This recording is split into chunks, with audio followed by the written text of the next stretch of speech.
All right, ladies and gentlemen, I have a huge surprise to start this week's episode of Raw Ups and Downs because I went out there and I was able to secure Edge. That's right, the rated R superstar. Can we play his music? No, we're not allowed because YouTube will copyright claim us. I'll do it. Oh, there's there. Here, just round of applause to Edge. What do you mean? What do you mean he's not here? Raw told me that you can just say Edge is here halfway through a thing and pop, he just arrives magically. We don't have Edge. What we do have is this, the Finger of Power, and we can go through the go-home episode of Monday Night Raw as we head towards the Raw Rumble, and we can decide whether it was good or whether it was a pile of crap. We do that by giving the good bits up and the bad bits are down. My name is Simon Miller. Welcome to What Culture Wrestling. Hit that subscribe button. Also, there is no retro poll this week because I have decided we're doing the Raw Rumble 2001 for obvious reasons. But for now, let's up those downs.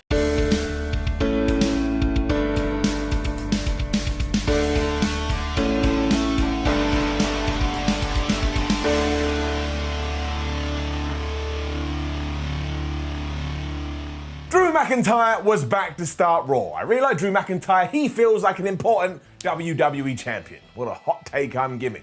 He also said some very nice and some very powerful and some very positive words about COVID-19 and the coronavirus, and I thought that was great. So for just being a really, really good person, he's getting it up. I'm glad he's better. He also made a very good point. Although Goldberg's fabled streak was broken years ago, a brand new streak that he has created, probably by accident, is that every single time he has gone after a championship in WWE, he has won it. But guess what? That's going to end on Sunday because Drew McIntyre is going to Claymore kick him in the head and Goldberg will be dead. Not dead. Unfortunately, then Miz and Morrison interrupted. And I don't mean to be mean, and I don't mean to be horrible, but it just feels like the start of Raw for the last 67 years has seen the Miz and Morrison interrupting. You know why they were here. They were like, hey, hey, ho, ho, we're going to go to the Rumble and we're going to steal the show because we're going to cash in the money in the bank, whether it's on Goldberg or whether it's on Drew. And I just think we should have dropped the whole briefcase thing back at TLC. I don't know why we brought it back to life.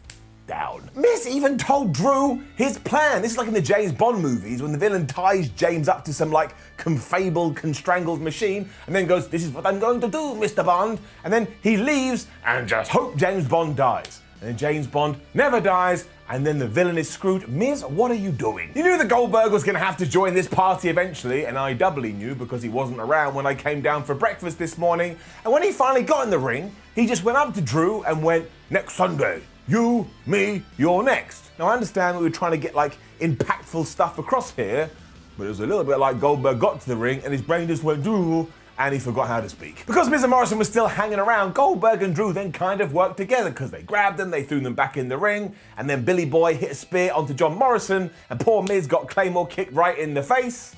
It was kind of a nice segment and they looked at each other like, oh, I want your championship. I don't know, everyone is so worried that Goldberg is going to win. I really don't think he is. Drew McIntyre is the project. If he beats Bill, that's a huge scalp for him. Also, this was quite fun. Up. Interview with Charlotte Flair followed this, and she's going to pull double duty at the pay-per-view because not only is she going to defend her women's tag team championships against Shayna Basler and Nia Jax, but she will also enter the over-the-top rope competition.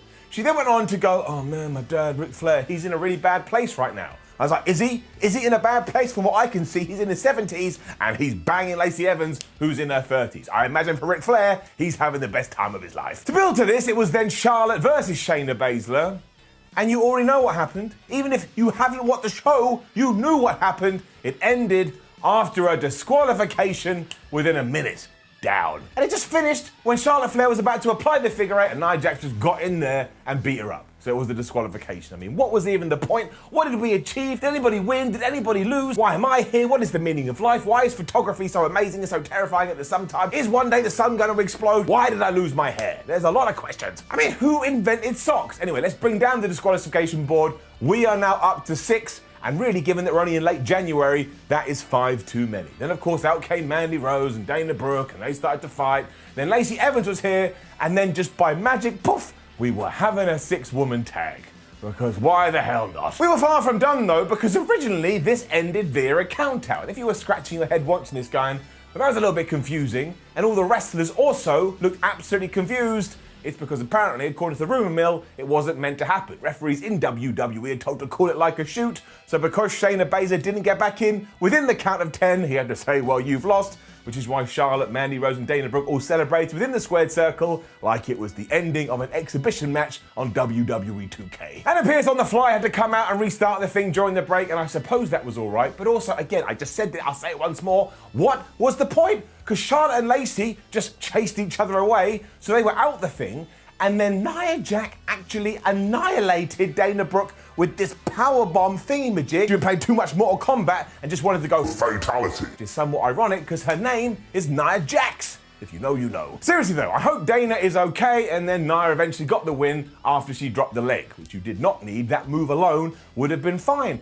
But I just do not get any of this. It just goes round and round and round and round and round. Oh, excuse me, I spin round so much, I lost my balance, like Cesaro had just given me the big swing. But none of this goes anywhere. I can't fathom it. Why do Mandy Rose and Dana Brooke keep getting involved? Why are they even a tag team to begin with? Answer on a postcard and send it to Bald A-hole, Bald Land, Bald Lane. I'm sure it will get here. Xavier Woods then finally beat Slapjack, or Backtrack, or Matt Pack, whatever the hell his name is. And the reason I enjoyed this is because if you remember the Ricochet storyline against Retribution, that went, Rick gets beaten by everyone, they want him to join, but Ricochet says no, and we never see him again. At least here, Xavier Woods is getting a little something, and it was fine up. Sadly though, we couldn't get to the end without some shenanigans, because Mustafa Ali accidentally distracted Slapjack when he meant to try and distract Xavier Woods, which allowed Woods to knee him straight in the head and get the 1, 2, 3. So bring it down, there it is, the distraction board.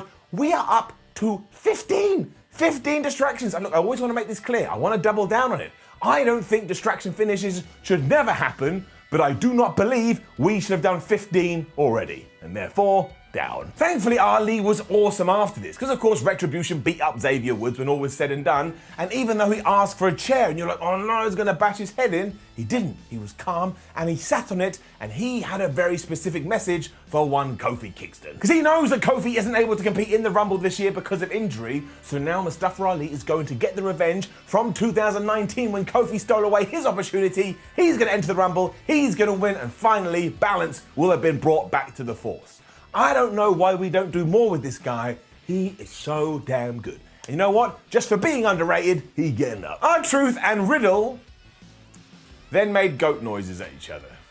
I mean, what do we say? You want me to make goat noises? Bah, goat, bah. There you go. Were you entertained by that? If you were, awesome. You would have been entertained by this too. Let's just move on. Then we had one of the best moments in Raw history, because the Hurt Business were out here for an episode of the VIP Lounge when Shelton Benjamin remembered he hadn't taken his mask off. And he tried to do this so subtly and put it in his pocket like some dude watching porn when they were a kid, and their mum walks in like, oh no, I didn't mean to, I wasn't watching porn, I was looking for the math channel. Fair play to Shelton though, he is being safe, and as you always know, the Hurt Business are always good.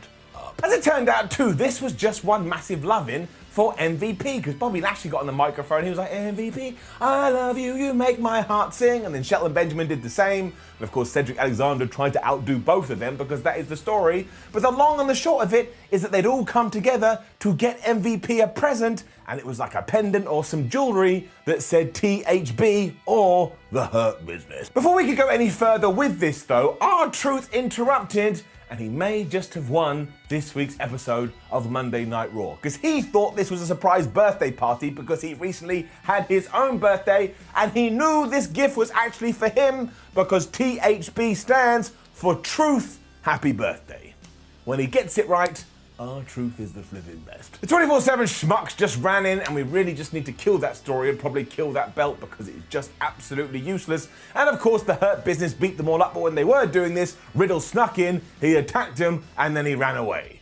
I don't know whether I'm meant to think he's some kind of cool guy hero, but off the record, I really don't. Still, at least this was fun, and we were gonna have a gauntlet match later.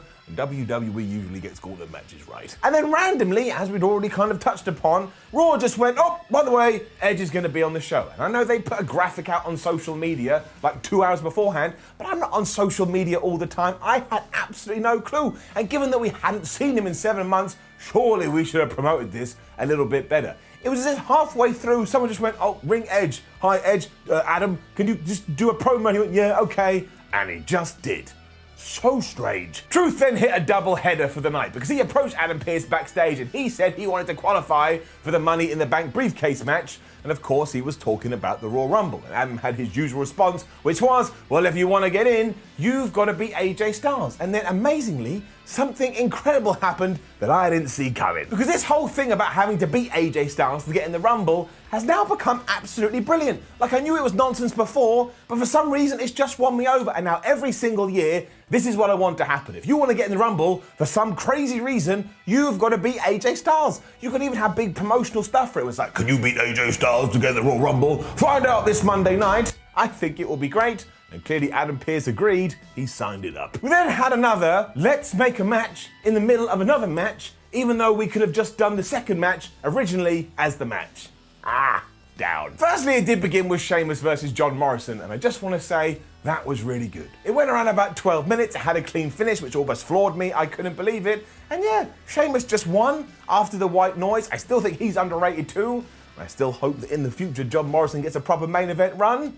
But it was good. It was wrestling. It's an up. But afterwards, Miz just popped on the apron and said, Sheamus, I want to have a match now. And it got even more bizarre because the commentator said, oh, well, Sheamus just really wants to fight. I was like, it was the Miz that just made the challenge. And of course, the numbers game eventually caught up to the Irishman. He got skull crushed finale and the Miz pinned him. And I get it. I understand. It's to make us go, oh, maybe he can win the Money in the Bank. But why didn't we just do this to begin with? I mean, it really is like taking 3 steps forward and then 82 back. And if you invite me anywhere and that's how I walk, you're going to go, hey, where's Simon? Is he going to arrive anytime soon? And someone else will go, well, I know how he likes to travel. He'll probably get here in around about 82 years. And by then, I'll be dead. Lacey Evans and Ric Flair were then simulating sex in the back. Yep, that's what they were doing. Let's not pretend otherwise. It was meant to be the nature boy showing her how to get out of some holds, but that's not what it was because they're all like, grinding up against each other. So I will say, if at the start of the year you were like, man, I really hope I get some old man, young woman relationships in my wrestling, well, you should be ticking some boxes. Charlotte Flair walked in on all of this and Lacey Evans scarpered, and Rick made the very good point that he is an elderly gentleman and he's allowed to do anything that he wants. And Charlotte then retorted, was like, well, I can't believe you're spending all your cash on her and not your own family. Shouldn't Charlotte be loaded now? Why does she care what her dad is doing with his cash? Also, within the story, we're not meant to know that Ric Flair is married and has a bunch of kids, so that didn't make any sense. And of course, when Charlotte turned around, Lacey Evans just punched her right in the face. And Ric Flair was kind of concerned, but she just pulled him away. And when they were walking down the corridor, you heard, woo! So I guess he was excited that they were going to have more sex. I don't know who wanted to see Charlotte Flair and Ric Flair having a feud, but somehow we're back here again. Down. The best part about all of it is that this was meant to be a very hard-hitting and a very serious angle, and then we cut away to it with R-Truth just randomly dancing in the ring. I was like, there it is. That just sums up what Raw is. You never know what you're gonna get. And of course, Truth was then trying to beat the final boss, known as AJ Styles, to get into the Rumble, and he failed. So that means Truth has failed, Drew Gulak has failed, and Ricochet has failed. And again, I want this to become WWE canon, and I want this to become WWE law. Every 12 months, you have to try and defeat AJ Styles, and if not, you're not allowed in the Royal Rumble. Please just give it to me. It's so organic and it's so good, and it made me enjoy this match more, even though I had created the narrative for myself. And of course, AJ Styles just won. That was always going to happen. Also, Omos here looked twice as tall as usual, so maybe AJ Styles accidentally fell into the washing machine and shrunk himself. Don't worry about that. Up. We then repeated most of the Randy Orton promo that opened Raw last week, and then cut to Alexa Bliss doing the exact same thing. And that was a little bit weird because it meant this segment was really elongated. And of course, Alexa Bliss is disturbed and Alexa Bliss is upset and she's playing on a swing set and she doesn't really know what's going on, but she also knows she's very happy. And I'm going to guess that what most people are talking about is that she did reference her transformations and her magic powers that she now has, and she basically insinuated that they were given to her by the Fiend. And I was like, nope, that is not how it works. You can't just say, I got them from the Fiend. If I say, hey, look, I have created this magical pizza, and if you eat it, you'll lose weight, your first question will be, wow, Simon, well, how does it work? And I go, well, you just eat it. You'd be like, no, but how does it work? Just put it in your mouth. Like, I need to know the science behind it. You can't just say, the Fiend told you to do this. How did the Fiend tell you to do this? Transformation is pretty impressive. If I keep doing that, eventually you're going to punch me in the face and you're going to be right. Anyway, she's very excited about her title match with Asuka later, and really, I had the same feelings towards this as I did the Orton stuff 7 days ago. It's not really bad, it's not really good, and I appreciate WWE trying, but from my vantage point, it's just there. Somewhere in the middle. Okay, the Hurt Business versus Riddle gauntlet match. Now, overall, I actually thought it was quite fun. I thought it was quite entertaining, so in that sense, it can get an up.